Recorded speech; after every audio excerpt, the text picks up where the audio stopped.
everyone, welcome back to another Let's Play of The Magic Death, which is a virtual murder mystery game that is released on 1993. Others says it's 1994, but, you know. And we're going to do the second scenario of who the murder is because something tells me that we're about to find out some more stuff. We're going to go to other sources, and what we're going to do is check out the autopsy report.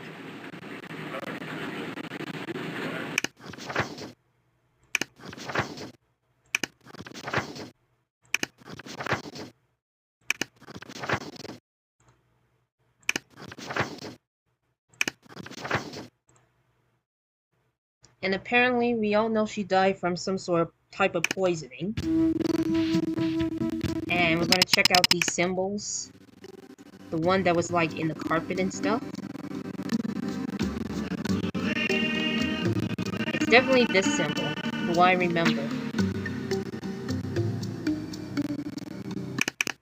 If we can go to the crime scene.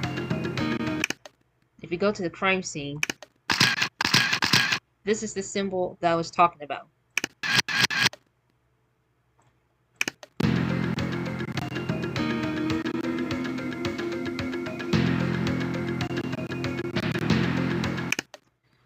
And we're going to go to alibis. Oh, I forgot. I'm supposed to interview certain people before I do anything else. So let's go ahead and talk to 12 likely suspects, which we're basically going to talk to him. Your name and occupation. My name is Damon Hasgard. I'm Elspeth's brother, and at the moment I'm unemployed. Did you get along with your sister? Sure, we got along well. Sometimes we disagreed about stuff. You know what it's like with brother and sister. I just can't believe someone would do this to her. It's horrible. Mr. Hasgard, when was the last time you saw your sister alive? I saw her yesterday afternoon. We had tea together at her apartment. Can you describe your movements from the time you left your sister's last night? I left Elspeth's apartment a little after 6. I went to the bagel bakery on Winslow and Kenyon to get some dinner. I got back home near 6:30, ate 2 bagels, watched the news. I read Gerald's Game, the new Stephen King novel, until I fell asleep at 10:30.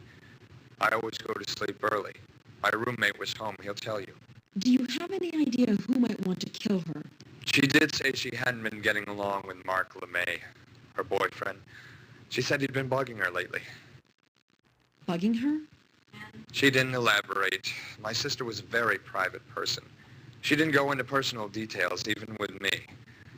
But I think she was about to break up with him. Do you have any knowledge of voodoo, Mr. Hasgard? Just bits and pieces of what Elspeth told me over the years.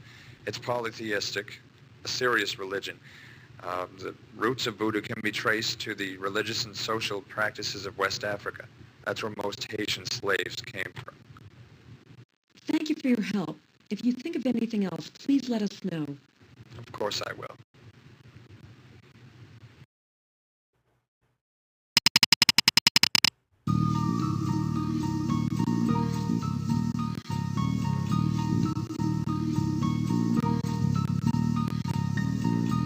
Alright.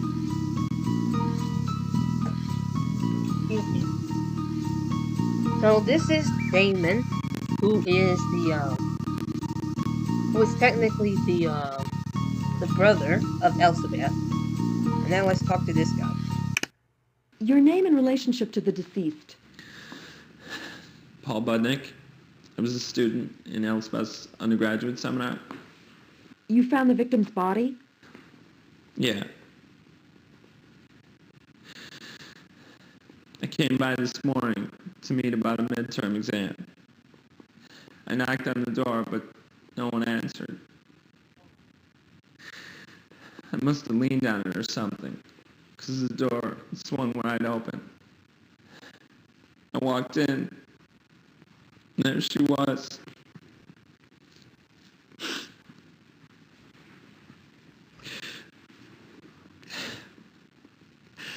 I know we were sleeping together. I know it looks like I did it, but I didn't. I swear to God. You were having an affair with Miss Hasgard. Yeah, but we were being careful about things. She had a boyfriend. She said that they'd been on the rocks for a while. Did Elspeth Hasgard ever talk to you about any other problems?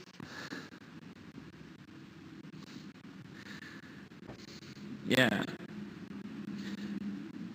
She joined a secret society in Haiti. She called it a Bizango. Once in, you remember for life. Well, on her last visit, she was witness to a zombification. She said it was the ultimate punishment in Haitian society. She had recorded it on a tape recorder, but she was torn. She wasn't sure if she should publicize it or not. When I asked her why, she laughed and she said she didn't want to end up a zombie.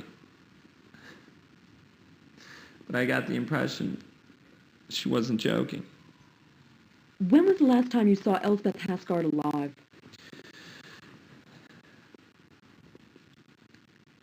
We spent the night together on Sunday. She called me last night, but I had a paper. What time did she call? She called about 9:15. Did she say anything about the burglary Sunday night at her apartment? No. Burglary, she didn't say a thing. Can you describe your movements last night?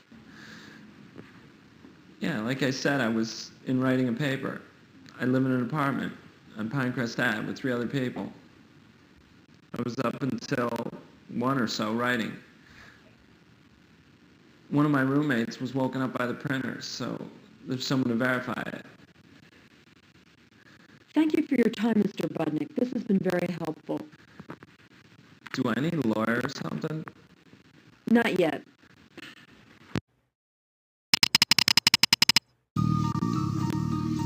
Alright, so that is Paul Burtnick. And now we're going to talk to this girl. But before I do, I'm going to stop the recording because I have to go to the restroom. And I'll be back.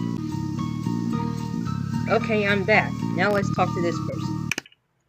Your name and occupation.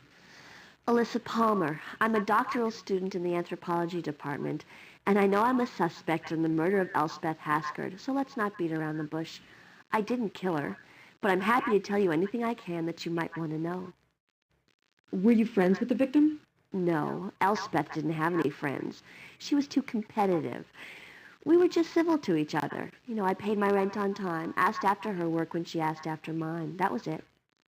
Paid your rent? Sure. I live here at 422 Albritton, and Elspeth owned the building. Or didn't you know that? She liked to keep it a secret. What I'd like to know is, where did she get the money to buy it? When she started her doctorate 4 years ago, she was as poor as the rest of us. Do you have any ideas? Well, rumor has it that she was blackmailing Carl over the Naomi incident. Carl and Naomi who? Carl Schulman, as in the Schulman wing at the Art Institute. Carl was also in the Anthro program. He went traveling to West Africa to do some research, and he took Elspeth and another student named Naomi Freeman with him. This was 3 years ago. Anyway, Naomi and Carl were a big item back then. She was this absolutely ravishing black woman, and Carl was madly in love with her. But when they left, they weren't really getting along very well. And somehow she died in the field while they were out there. It was never completely explained what happened. Some people say that Carl got in a fight with Naomi, killed her, and that Elspeth found out about it. And she's blackmailed him about it ever since. That's the rumor. When was the last time you saw Elspeth Hasgard alive? Yesterday afternoon at around 4:30. I passed her in the hall. She was headed towards her apartment. Did you see or hear anything last night? No, just Agnes Murray, who lives up above me, listening to her opera. I think she's going a little deaf. She really cranks the volume. Surprising I shouldn't hear anything, don't you think, considering the gruesome nature of the murder? So you were home all night. Yes. Is there anyone else who might have a reason to kill the victim? Besides Carl? Her nutty brother, maybe. Just last week I heard them arguing over money. Sounded really vicious. Do you know much about voodoo, Miss Palmer? Only as much as is necessary. My particular area of study is in the relationships between village headmen and the central government of Haiti, anthropological political science. Voodoo is much more intertwined with religious beliefs and magic. That was Elspeth's interest. I prefer 2 feet on the ground. Thank you for your help. If you could call it that.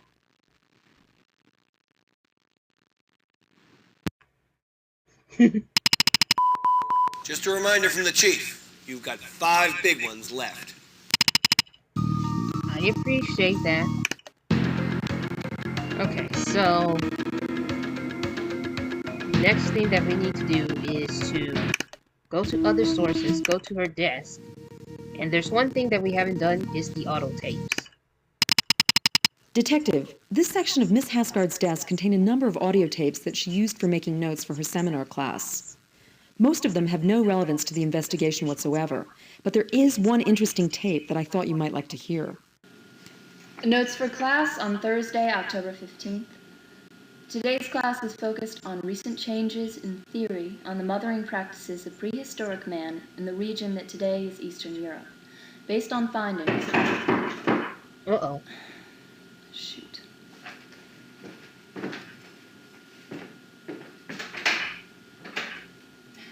Oh, hi. Elspeth, we have to talk. It's not a good time right now. I'm preparing for tomorrow's class. Oh, yeah, well, when is it a good time then? I've been trying to nail you down on that since you came back.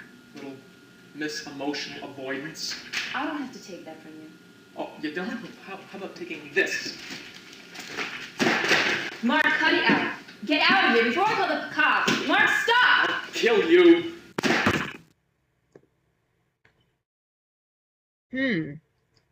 So, that person is Mark. Interesting.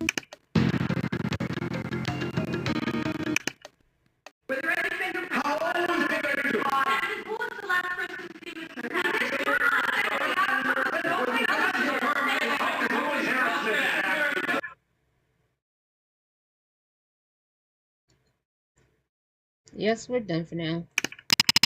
Was the victim recently burglarized? What was stolen? Did the victim have investments in the Pacific Growth Fund? It's the same question as the previous video that I did. But at least I know the answer. What time did he report leaving the system? How many gods are there in the voodoo religion? What were the other elements present and the poison administered to the victim? Who inherits Miss Asgard's estate? Who are her investment advisor? What aspects of the murder were typical of a zombie ceremony? Who was the last person reported to see Elspeth Hasgard alive? I don't remember. What time was the body discovered? I didn't know much about Edward, so we might have to question him for another video.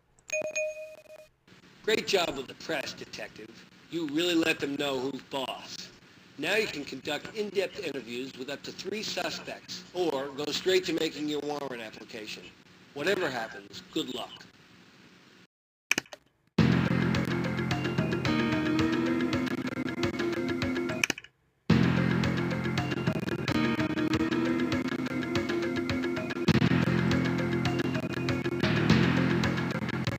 Oh, this is the gun.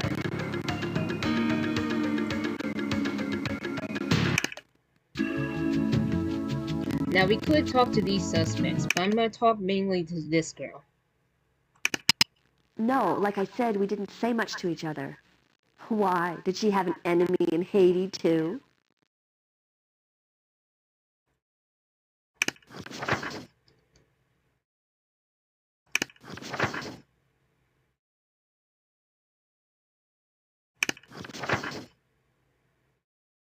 Okay.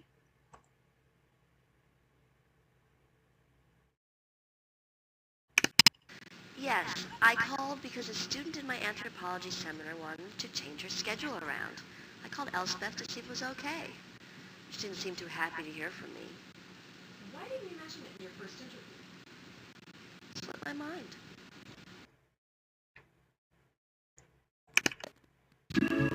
Okay, I'm ready to make my warrant. I know who exactly did it. It was Damon.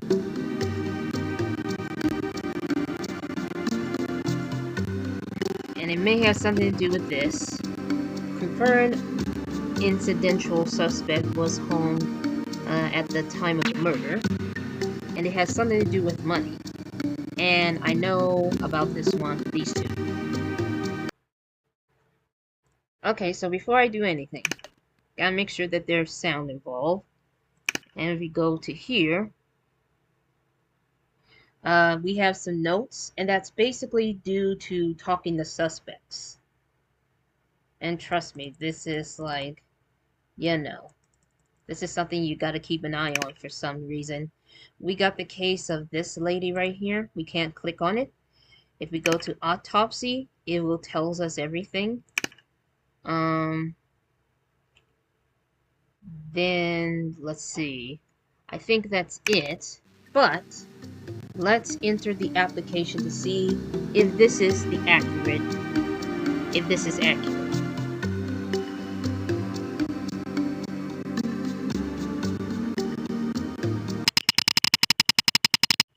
Excellent work, Detective. You put together a fine case. I grant you a warrant to arrest the suspect. I hope you found your murderer. And let's see if I'm right. Yesterday was the last straw. I'm 3 months behind in my rent. If I don't pay up, I'll be out on the street.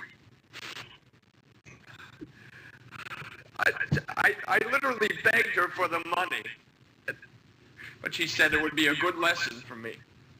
She said she'd made her place in the world, now I could make mine.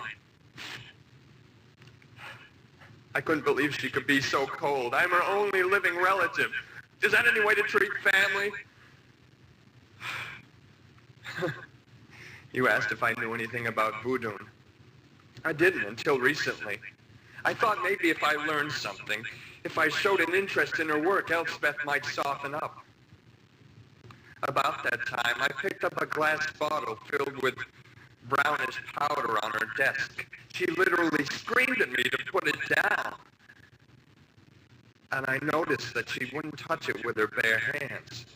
She used a handkerchief to pick it up. About a day later, it dawned on me that it must have been zombie dust. And, that stuff is potent. Even touching it with your bare skin could kill you. Well, I tried to forget about it. But the more she said no, and the better she lived, the angrier I got. I studied enough voodoo to know that I was justified, and then enough to perform a proper ceremony. And I killed her. She begged me for mercy, but I knew she'd go back on her word again. She'd probably have me committed for being nuts. Once I started it, I had no choice. Outstanding work, Detective. I probably couldn't have solved this case as fast myself. I think I'll put you in for a promotion. And that's basically who done it. In the second scenario, it was Damon, the brother, this whole time. Mainly because he asked his sister to give him $300 to pay the rent, but she refuses. And the more she refuses, and the better that she got better at certain things at her job or making money, the angrier he got. And because of that, he killed her due to money. So that's basically it. If you haven't seen the last video, I did question him, and he did mention something about money. Even though I don't know if I did question him about that. But you can go rewatch to that first scenario on my Let's Play.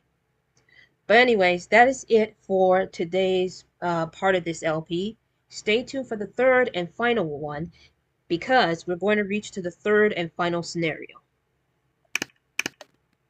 Until next time, ladies and gentlemen, thanks for watching.